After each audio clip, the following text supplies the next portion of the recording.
Anybody had a chance to watch this movie in the early 1960s was part of history, and I tell you why. This movie technically was the first zombie movie to be released in color. Now, the obscure American film The Dead One claims it, but this is pretty well the big chance for the zombie producers or fans to see it. It's called, get this, no wonder it got an X rating in England, Dr. Blood's Coffin.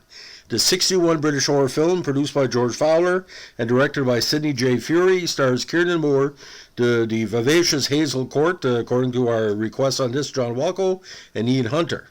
The story is that of young biochemist Dr. Peter Blood, typecasting name, played by Moore, who returns to his hometown in Cornwall with the belief that he can secretly restore life by transplanting the living hearts of undeserving people into dead people who deserve to live. The film is significant, again, for being the one of the first of two zombie color films. Now, and also for its special effects, which include a portrayal of zombies as homicidal, rotting cadavers. Nice trope.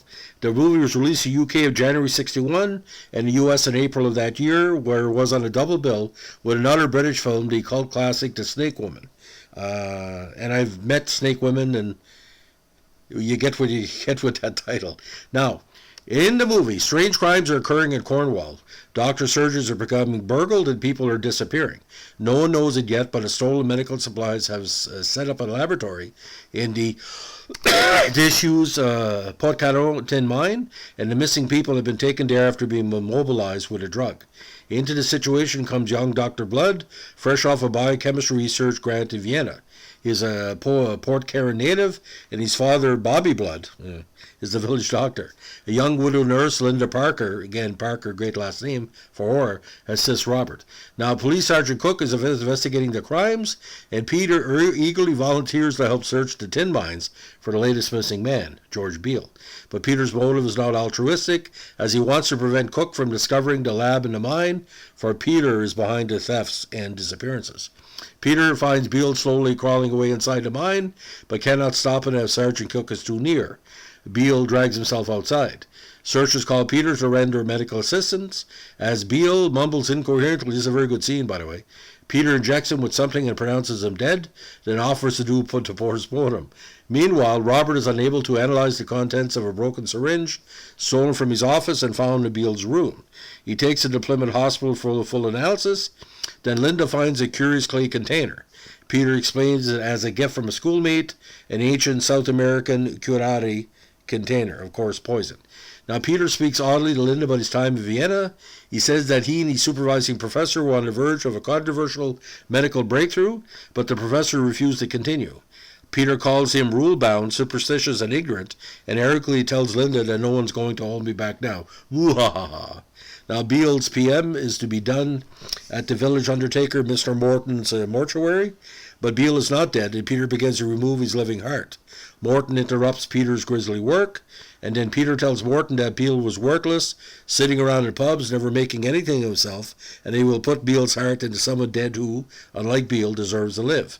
Morton tries to stop Peter, and he soon struggled. Peter accidentally kills Morton. By then, Beale's heart has died. Now, Peter takes Linda to the tin mines, where she has never been. Inside, he tells her a weird story that as a boy, he played there, pretending he was dead and coming back to life. They're startled by a self-employed tin miner, Tregay, who leads them out. Peter later returns, and Tregay becomes the latest victim. When Peter and Linda attend Beale's funeral, Peter notices that Linda has gone off to gaze lovingly at her husband Steve's grave.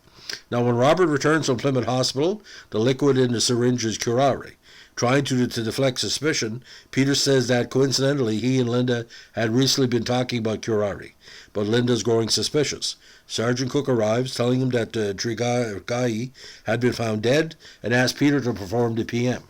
Tregay is not at all deceased, though, as Peter's curare has immobilized him. Now, Linda confronts Peter. He tells her to put the living hearts of wastrels into the dead bodies of those who deserve to live, such as great scientists and philosophers. Linda says that only God has a right to decide who lives and who dies, but Peter insists that he too has that right as a doctor. She replies he may be able to restore physical life, but the result will be an evil being. Linda runs away when Peter says she only loves Steve's memory, not what he is now, pinned down by a gravestone. That's a good line, actually. Now, Sergeant Cook and Robert have also realized that Peter is behind the crimes. Peter goes to the cemetery, unearths a body, and hauls it back to the lab, where Trigay also lies. He transplants Trigay's beating heart in a body that he's disinterred. The body, of course, is that of Steve Parker. Ooh. Now, Sergeant Cook organizes a search. Peter forces Linda into the mine, where she encounters her reanimated but decomposed husband. And the zombie only is there for a few minutes, but you have to catch it. It's quite good. Suddenly, zombie Steve attempts to strangle her without apparent provocation. Peter pulls him off her. They fight. Steve kills Peter and then dies again. Linda runs to the search party on the shoreline. Save once more. Now, Joanne wrote the script under the pseudonym Jerry Joanne and sold it to Fury, who had rewritten by James Kelly and Peter Martin in order to better fit England, as the original story took place in a gold mining town out west in America. Fury set up the film at Carolan Productions and signed a distribution deal with United Artists for both the UK and US. Although Hammer wasn't involved, John had mentioned it smells like a Hammer movie from start to finish. Now, Dr. Blood's Coffin was one of the last movies to be shot at the great Nettleford Film Studios in Walton-on-Thames. Now, the Cornish locations included the town of Zenor, which was used as the fictional village of Portcaro, and the Carngaver in mine near St. Just. Now, Dr. Blood's Coffin was filmed in 10 days on a budget of £25,000, or about 50,000 Canadian. Of that amount, Fury's salary as director was $3,500. The movie was shot in Eastman color as an aspect ratio of 1.85 to 1. His working title, I think it was a better title, Face of Evil. Now, one source states that scenes set inside the tin mine were shot on a studio soundstage, but Court said in an interview that those scenes were filmed inside a real thing, a very wet cave in Cornwall. Now, the movie opened in the UK in January 61 and premiered in LA on 29th of April 61, where it probably made back its money in 1 week. The film was released theatrically in March 61 in Ireland and in August 61 in Argentina, before reaching Mexico in November 62. The long layout, release, including theaters in Finland, Belgium, Italy, Greece, Brazil, Portugal, and Spain, but all at unspecified dates. Now, it wasn't shown in all venues in Canada. I'll tell you why. In the UK, which mimicked the Canadian Ratings Board, the British Board of Film Censors gave the film an X certificate, which restricted exhibition to those over age 16. Excuse me, the zombies make me sneeze here. The X certificate was granted after cuts to one or more versions of the work had been made, although no details of nature cuts are available. But this movie was a little bit longer than a horror movie. At the time, 79 minutes was normal. This was like 90-95. Now, perhaps surprisingly, writes British critic John Hamilton, United Artists was happy enough for the finished product to rush it into cinemas at the start of 61, less than 6 months after the start of filming.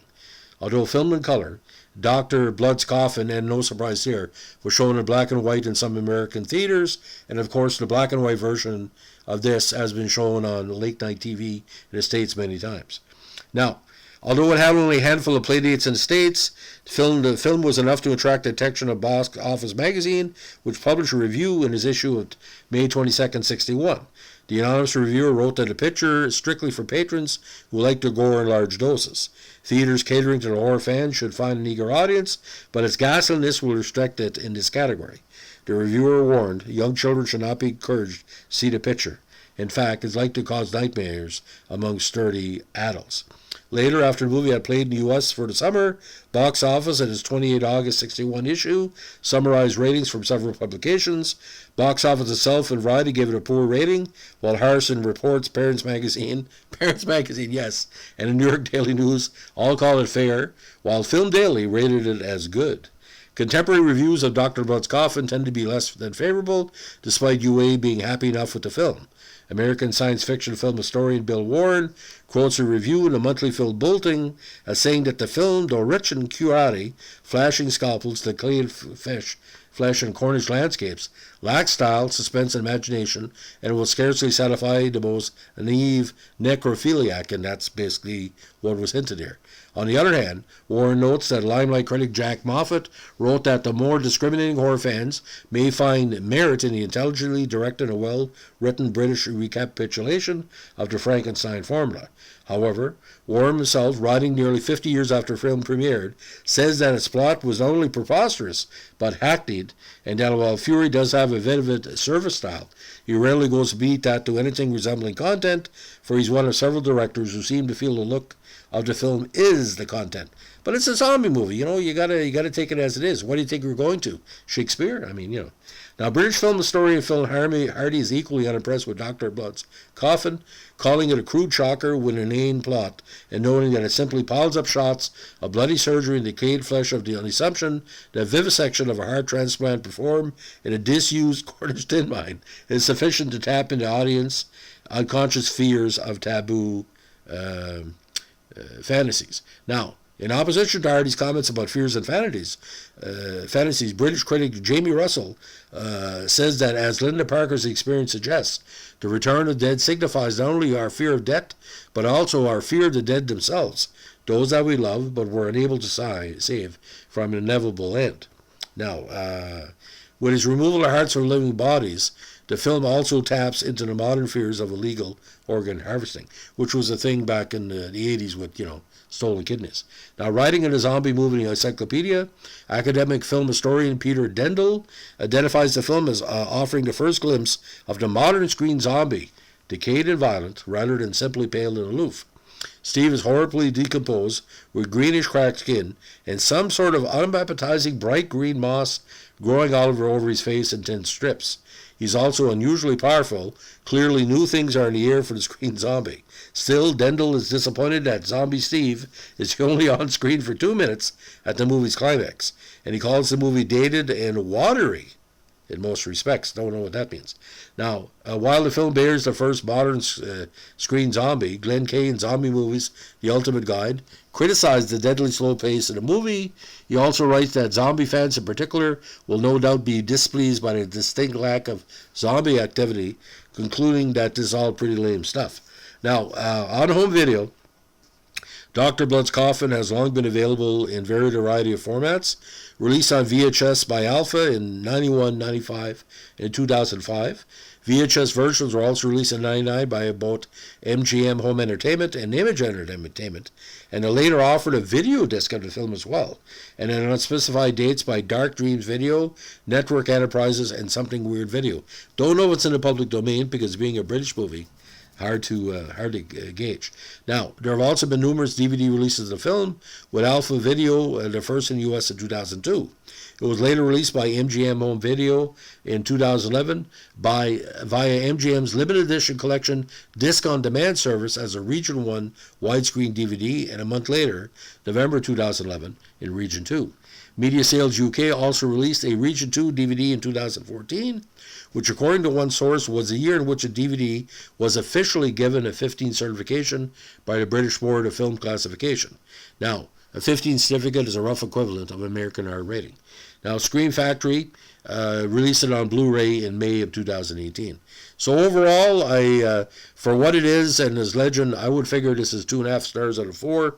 John could back it up maybe in these comments to better inform you what it meant to him and the other zombie fans. But I never thought original zombies would have green tint, but it makes sense, like growing moss or the blood, the pigmentation and whatever. But I'm not a big fan of zombie movies, but I'm big fans of British horror, so it's no surprise that the Brits became the originator of the colored zombie movie, because all the Hammer movies, color was a character. Every Hammer movie, color plays out. So ladies and gentlemen, if you saw this movie, liked it, let us know what you think in the comment section. Give us a like, comment, subscribe, or share. And don't forget, if you hear someone scratching at the door, check the bottom of the door first. If the cat's at the bottom of the door, you're okay, but it's at the top of the door, warning, could be a green zombie. Thanks for listening. Bye.